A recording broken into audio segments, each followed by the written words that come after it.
were shot this weekend, and reaction was, so what else is new?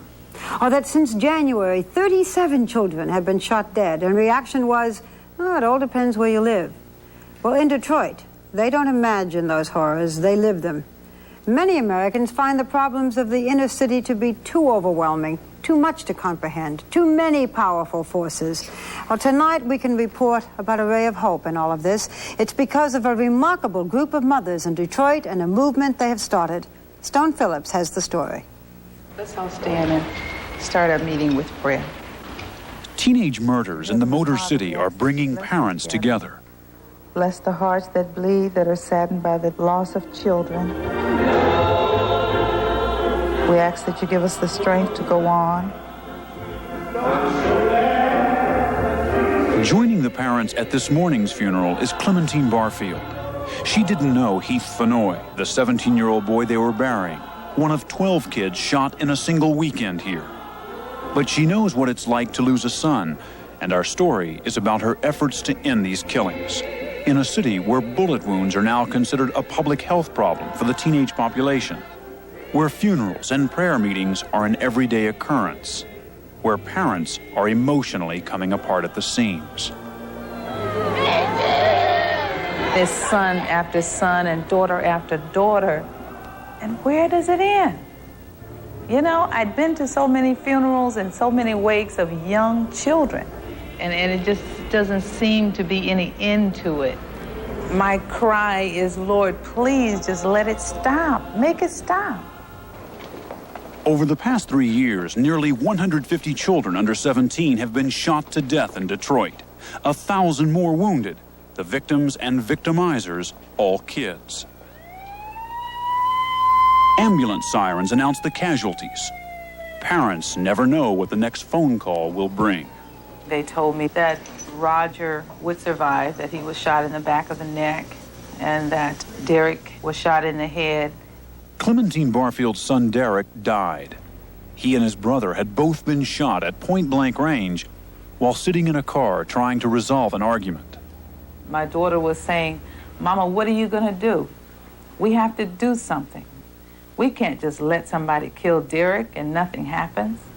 That plea from her daughter became the inspiration. Clementine Barfield stopped mourning and started marching. She recruited other mothers who'd lost children, and she forged a volunteer movement to unite grieving parents and press for change through a program of self-help and direct action. She called it So Sad for Save Our Sons and Daughters. We want the drugs and the crime and the guns out of the city so that our children would have a safe environment to live in.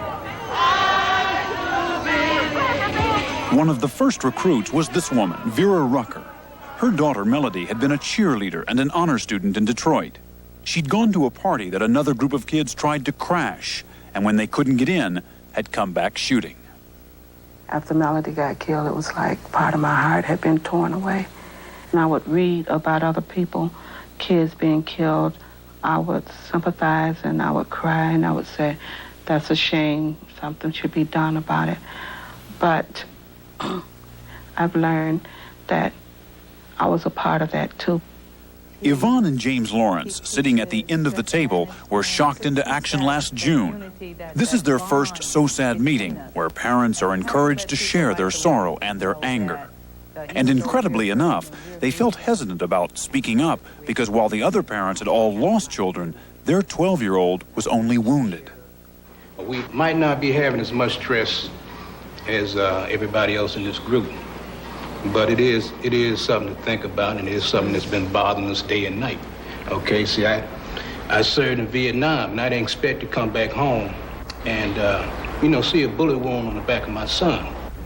The Lawrence's son, James Damone, was on his way home from school on June 15th when he was shot just 5 blocks from his house, caught in the crossfire between 2 warring gangs. The bullet is still lodged in his right shoulder, the memory still fixed in his parents' mind, as we talk with them on their front porch. He was crying and he was saying, don't touch it, Mama, don't touch it. Don't move me, don't move me. And when you saw the bullet hole? That was really my first time seeing a gunshot wound, to be honest.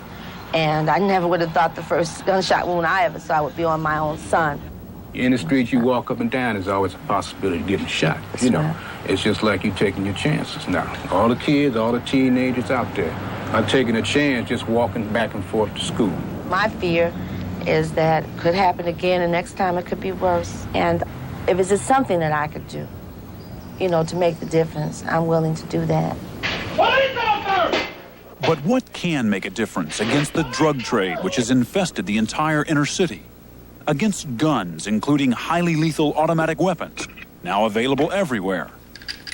And schools where kids are greeted by metal detectors because there have been shootings in the hallways and even in the classrooms. They'll never see me here again because I hate this school.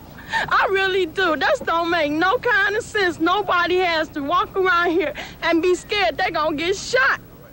Can people like the Lawrences joining SOSAD make a difference? They can help us in terms of support. If the parents of all those 300 and some kids that were shot in 1986 and again in 1987 would band with us to combat the violence in the community and work with us toward gun control, we could do it. For Clementine Barfield, the commitment to SOSAD is full-time, despite holding down a regular job. As the group's leader, she's frequently on the telephone making personal contact with parents who've lost kids. But in spite of the fact that you hurt so badly, there's still something that you can say to other mothers and she's constantly in the public eye, preaching gun control in the pulpit and organizing in the streets. We can make a difference in this world. If you don't do it for yourself, do it for the children. Let's teach our children. You don't strike me as the rabble-rousing activist type. But then again, I guess that's the whole point of SOSAD, a movement by ordinary moms who just happen to have shared a tragic experience. That's right. We were parents who loved their children and cared about their children and wished that we could have protected them from what happened to them. Many adults cry out for God when things happen to them, but a child cries out for his mother. And somehow, I knew that somewhere in my child's last moments, he thought of me. And I wasn't there to help him and could not be there to help him. And I'd like to save another mother from that kind of anguish. They kill your children, and before you can get home, they're usually gone. Brenda Walton is reaching out for support at another SOSAD meeting. Her son Stevie was killed by a white teenager whom he'd beaten in a high school wrestling match. What she's saying, she needs most of the people from SOSAD and our mothers to be with her as a friend of hers. When she cry, I cry. So I don't want to cry. Providing a supportive environment for parents is SOSAD's first and primary function. It starts with a telephone hotline that hooks grieving parents up with trained family counselors, like the Reverend Wendell Green. Sometimes they go to alcohol, drugs, or either suicide. Some just can't cope with their loss. SOSAD's second major objective is reaching out to kids. How many of you know someone who has, let's say, been shot? I went to Danny Brown's funeral. A guy named James Ballinger, a friend of mine, they call him Poncho. So I've been to quite a few funerals. Most kids today don't have any fear about what they're doing. They look at, like he said, he look at the money, he look how, it look good in his eyes, but they don't know the results of it, how bad it is. At workshops like this one, kids are taught strategies to avoid arguments and situations that could escalate into violence. Where you can sit down together and talk about many of the things. The third objective is organizing neighborhood rallies like this one, where young people recruited by SOSAD talk firsthand to their peers about the dangers of the drug culture. Some of you know I got shot in the chest with a .357 Magnum. 21-year-old Jesse Fair used to sell crack around this neighborhood. Now he's working with SOSAD. He says his crack days ended at the dope house just behind us when the unlucky squeeze of a Russian roulette trigger left him with only one lung and scars he shows kids in schools and on the street to promote SOSAD's anti-drug crusade. Can you show me, Jesse, can you show me where the bullet went in? But the bullet went in right here. Okay. And left this thing. This is where they operated and took your lung out. Yeah. Jesse says what SOSAD's up against is the powerful allure of drugs and drug money, something he knows a lot about. Now, I've heard of a guy dealing crack in Detroit could make $1,000 a day. Yeah, it's possible, yeah. Maybe more than that, a day.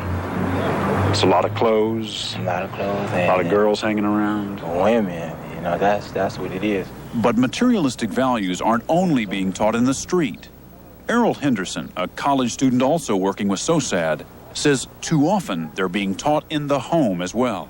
A lot of the values that mom and dad were teaching, instilling in them the importance of education, they instilled in them the importance of education for the wrong reason. Go to school so you'll get a job and you'll have a nice home. Well, these people said, well, I'm rolling, I'm selling cane, and I got a good job. I make more money than you. I don't need school. I agree with that. That's part of our problem. But when we start getting to root causes of the problem, it's much more in depth than just being the family's fault or the family's responsibility. There are a lot of other contributing factors. There is unemployment and underemployment.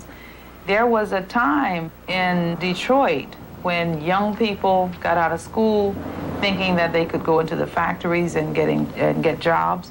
They can't do that anymore. General Motors has closed most of its plants. Those jobs are gone. The factories are gone. The hope is gone. We got to save our city. I said Detroit. Detroit. Belong to Jesus. Belong to Jesus. Belong to Jesus. So far, SOSAD has deliberately steered clear of pressure politics and confrontation. But neighborhood rallies like this one draw only a limited audience. And the question, as the frustration mounts in neighborhoods like these, is whether SOSAD's consoling message will have the power to bring real change. Real change is what's needed in these streets. And even Mrs. Barfield, a symbol of hope to many, is open about her doubts and frustrations. The burden of seeing all these children just going to waste is getting to be too much. I can't continue to deal with it. We can't continue to deal with it as a society. We cannot continue to sit back and let these children get killed this way. What kind of human beings are we? Everybody should feel a sense of connectedness to this. That sentiment was expressed most powerfully in a poem by Errol Henderson, a cry of pain and a call for help. It's dedicated to Miss Clementine Barfield and Miss Vera Rucker. It's called So Sad, and it's about the war zone. It's so sad when they die so young in a city where no one cares. There are too many funerals and too many guns, too many swords and not enough plowshares. I've never held ill feelings to anyone till I found my child was dead. Till I found my child was dead. Till I found my child was dead and I saw her, I swear, right before the shots.